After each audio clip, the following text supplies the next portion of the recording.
त्यावेळेस विठ्ठलपंत तीर्थयात्रेला जात असताना तीर्थयात्रा नेमकी कोणती आहे तर तीर्थयात्रा म्हणजे ती आहे पंढरपूर नाही, आळंदी नाही.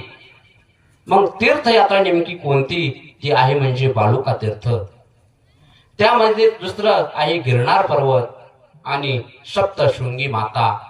जो पूर्वेकडील भाग आहे ते गिरनार पर्वत म्हणजे मोठं उंच 10,000 पायऱ्या त्या ठिकाणी. ते द्वारका बेट मध्ये आहे. तुम्ही जर द्वारकेला गेलात, द्वारका एक धाम आहे, त्या धामामध्ये गेलात तर त्या ठिकाणी तुम्हाला यात्रेकरू दाखवतील. गिरनार पर्वत म्हणजे दत्ताचं ते ठिकाण आहे गिरनार पर्वत. मग ते विठ्ठलपंत यात्रेला जात असताना हे यात्रा केली आणि तिथून पुढे कुठे आली माहिती का? तिथून आले भीमाशंकरला. भीमाशंकर वरून त्र्यंबकेश्वर आणि त्र्यंबकेश्वर करत करत करत तिथून पुढे आले म्हणजे आळंदीला आले. आणि आळंदीमध्ये त्या ठिकाणी इंद्रायणीचे स्नान केलेलं आहे. आणि इंद्रायणीचे स्नान करून त्या ठिकाणी एक जुनाट कोणतं मंदिर आहे तर शुद्धेश्वराचं मंदिर आहे. त्या ठिकाणी शुद्धेश्वरापाशी आले, शुद्धेश्वराचं दर्शन घेतलं आणि दर्शन घेऊन मंदिराच्या बाहेर आले. आणि मंदिराच्या बाहेर आल्यानंतर त्यांना पाहिलं कुणी तर त्यांना पाहिलं सिद्धोपंतांनी. ज्ञानोबारायांचे आजोबा म्हणजे सिद्धोपंत. सिद्धोपंत म्हणतात, तुम्ही कोण आहात, कुठून आलात, नेमकी कुठे जायचंय? मी पूर्वेकडील भाग करत करत या ठिकाणी आलेलो आहे आणि मला आता दक्षिणेकडे जायचे. दक्षिणेचा भाग म्हणजे तो आहे जगन्नाथपुरी, गंगासागर, तो भाग करत करत मला जायचंय. तुम्ही आलात पण तुमचं नाव काय आहे, तुमचं गाव काय आहे? तेव्हा सांगितलं, माझं नाव आहे विठ्ठलपंत, माझी आई आहे मीराबाई आणि माझे वडील आहेत गोविंदपंत आणि आम्ही मराठवाड्यामधले आहोत आणि मराठवाड्यामध्ये आमचं आपेगाव हे आमचं गाव आहे. बर ठीक आहे. मग नेमकी कुठे जायचं? तुम्हाला सांगितलंय आम्हाला दक्षिणेकडील भाग करायचा आहे, देवदर्शन आमचं चालू आहे. नाही, तुम्ही आता काय करायचं माहितीये? तुम्ही आता याच ठिकाणी थांबायचं, तुम्ही इथून पुढे जायचं नाही. का नाही जायचं? तर तुम्ही आज आमच्या घरी विश्राम करा. आम्ही ही वारकरी माणसं आहोत, आमच्या घरी आज तुम्ही भोजन करा. आमची जी भाजी भाकरी आहे ती तुम्ही गोड करून घ्या आणि आमच्या घरी आज तुम्ही भोजन करा, आमच्या घरी आज विश्राम करा आणि मग नंतर तुम्ही कुठे जायचंय तुम्हाला तुम्ही जाऊ शकता. हो ठीक आहे. मग काय विठ्ठलपंतांनी सिद्धोपंतांच्या घरी मुक्काम केला, जेवण केलं आणि आराम त्या ठिकाणी केलेला आहे. आणि आराम केल्याच्या नंतर सकाळी उठले आणि आता हात जोडले, सिद्धोपंत आम्ही जातोय. सिद्धोपंत वयस्कर असल्यामुळे काय केलं, विठ्ठलपंतांनी त्यांचं दर्शन घेतलं वयस्कर असल्यामुळे. आणि आता आम्ही निघतो, पुढची आमची परिक्रमा, पुढचा आम्हाला मार्गक्रमण करायचं आहे. तेव्हा सांगितलं, तुम्ही जाऊ नका. का तर मला भगवंताने स्वप्नामध्ये सांगितलेलं आहे. म्हणतात स्वप्न खरं होतं, कोणचं ब्रह्म मुहूर्तावरलं स्वप्न खरं होतं म्हणतायत. आणि मला योग्य वेळी ब्रह्म मुहूर्तावरती स्वप्न पडलेलं आहे आणि स्वप्नामध्ये मला सांगितलेलं आहे, भगवंताने सांगितलंय की माझ्या कन्येचा स्वीकार तुम्ही करा. तेव्हा विठ्ठलपंत म्हणतात, हे बघा, माझ्या हातामध्ये काही नाही. माझे जे करणारे आहेत ना ते माझे आई वडील आहेत. माझ्या हातामध्ये काही नाही, मी तुम्हाला काहीच सांगू शकत नाही. का? तुम्हाला जर खरं वाटत नसेल ना तर तुम्ही काय करा, आजही तुमचा मुक्काम या ठिकाणी करा.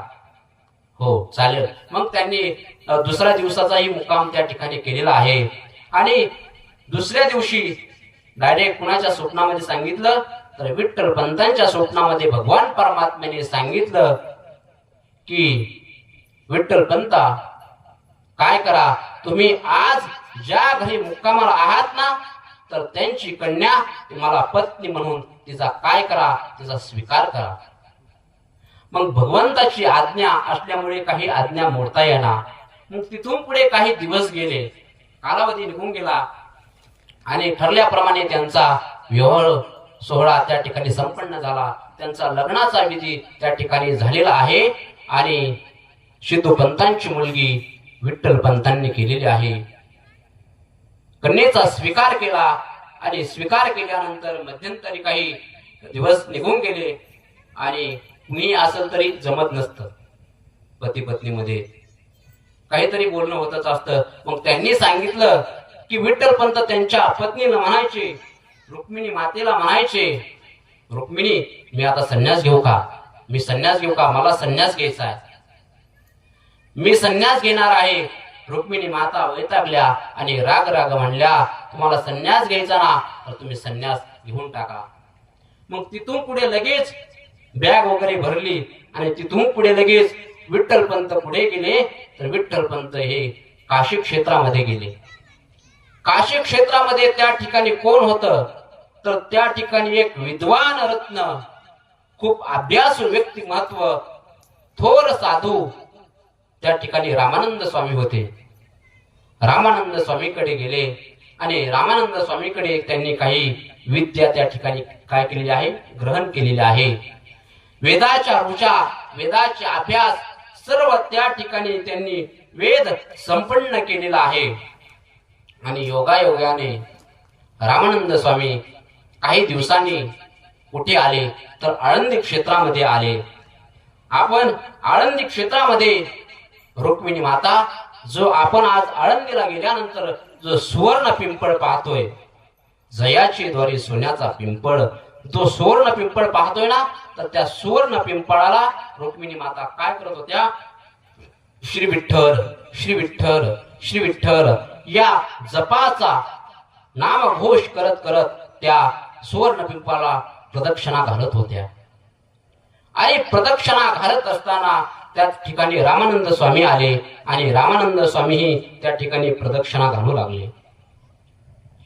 ही बाई नेमकी कोण असेल, सुंदर असे नामस्मरण करती, श्री विठ्ठल जप जपतप अनुष्ठान व्यर्थ कसाय करणे, जप तप सारखं चालू आहे, सुंदर विद्वान दिसते मला. मग त्यांनी सांगितलं की पुत्रवती भव, पुत्रवती भव. रामानंद स्वामी रुक्मिणी मातेला म्हटले. तेव्हा लगेच रुक्मिणी मातेच्या डोळ्यामध्ये अश्रू आले आणि रुक्मिणी माता म्हणतात, मी नेमकी पुत्रवती भव कशी, माझे पतीच या ठिकाणी नाहीत आणि मी पुत्रवती भव नेमकी कसे. मी सांगतो, माझं बोलणं आजपर्यंत एक शब्द खोटा होत नाही, मी सांगतो ते खरंच आहे. न सांगता तुम्हा कळो येते अंतर, अंतरच्या खुणा प्रगटोनी. सांगितलं आणि म्हटले, चला आता माझ्या बरोबर. रामानंद स्वामीला सर्व कळालं. रामानंद स्वामी त्या रुक्मिणी मातेला घेऊन कुठे गेले, तर काशीमध्ये गेले. आणि काशीमध्ये गेल्यानंतर तिथे आश्रमामध्ये बसले आणि आश्रमामध्ये त्या ठिकाणी रुक्मिणी माता बसल्या. आणि आश्रमामध्ये बसल्यानंतर आवाज दिला, विठ्ठल. विठ्ठलाचं नाव, विठ्ठल पंताचं नाव त्या ठिकाणी बदल केला होता. त्या ठिकाणी त्यांचं नाव होतं चैतन्य. चैतन्य म्हणून असा आवाज दिला आणि आवाज दिला की त्या ठिकाणी लगेच बाहेर विठ्ठल पंत आले. रुक्मिणी मातेला लगेच आनंद झाला, खूप आनंद झाला. आणि रुक्मिणी माता त्या ठिकाणी मुरक्या मुरक्या हसल्या. आणि रामानंद स्वामी म्हणतात, तुझं लग्न झालेलं आहे का? आता गुरुची आज्ञा मोडता येत नाही. हो, माझं लग्न झालेलं आहे, माझी पत्नी आळंदीमध्ये आहे. आणि हे कोण आहे, ओळखूया ना, खूप दिवस झाले मध्ये. ही तुमची पत्नी आहे. आता तुम्ही इथून पुढे काय करायचं ते पहा. आता तुम्ही काय करायचं माहितीये का, तुमचा संन्यास आश्रम तुम्ही काय करायचा, सोडून द्यायचा आणि तुम्ही तुमच्या पहिल्या गृहस्थ आश्रमामध्ये त्या ठिकाणी प्रवेश करायचा. जा, आता तुम्ही या ठिकाणी थांबायचं नाही. लगेच आळंदी क्षेत्रामध्ये विठ्ठल पंत रुक्मिणी माता आल्या. आणि त्या ठिकाणी आल्यानंतर काही मध्यंतरी कालावधी निघून गेला आणि पहिल्या वेळेस निवृत्तीनाथ महाराज झाले. 2 वर्षाच्या गॅपमध्ये ज्ञानदेव, सोपान, मुक्ताबाई 4ही भावंडे झाली. कैनी प्रसादी निवृत्ती दातार ज्ञानदेवासार चोजविले. हो, मग त्या ठिकाणी लगेच तिथून पुढे त्यांनी मार्गक्रमण केलं आणि म्हटले आता आपल्याला कुठे जायचंय. तर इथून पुढे आपल्याला कुठे जायचं माहितीये का? त्र्यंबकेश्वरला जायचंय. म्हणून तिथून पुढे त्र्यंबकेश्वरला गेले आणि त्र्यंबकेश्वर मध्ये मोठा डोंगर, मोठं गुह्य, त्या ठिकाणी त्या गुहेमध्ये निवृत्तीनाथ महाराज त्या ठिकाणी बसले. आणि आता इकडे मोठ्या भगवंताचा चालक मालक भगवान परमात्म्याचं काय आहे? कार्तिकी वारी पंढरपूर मध्ये आहे. आणि आता तू या ठिकाणी बसला, नेमकी करायचं काय? आपण सर्व जणांनी मिळून कुठे जायचे? तर आपल्या सर्वांना जायचंय पंढरपूरला. म्हणून सर्वजण त्या ठिकाणी पंढरपूरमध्ये गेले आणि पंढरपूरमध्ये गेल्यानंतर त्या ठिकाणी चंद्रभागेचे स्नान केलेलं आहे. आणि चंद्रभागेचे स्नान केलं आणि तिथून पुढे भगवंताचं दर्शन घेतलं. आणि सर्व महाराष्ट्रामधून संत मंडळी त्या ठिकाणी आलेली आहे. कुठे? पंढरपूरमध्ये. कशामुळे? तर त्या ठिकाणी कार्तिकी वारी आहे. सर्व संत महंत त्या ठिकाणी आले आणि पौर्णिमेच्या दिवशी त्या ठिकाणी काला झालेला आहे. मग आता ज्ञानोबाराय सांगतात की देवा, मला आता कुठे जायचं नाही. मला आता फक्त काय करा, तुमच्या चरणापाशी मला जागा द्या. मी इथून कुठेही जाणार नाही. मला या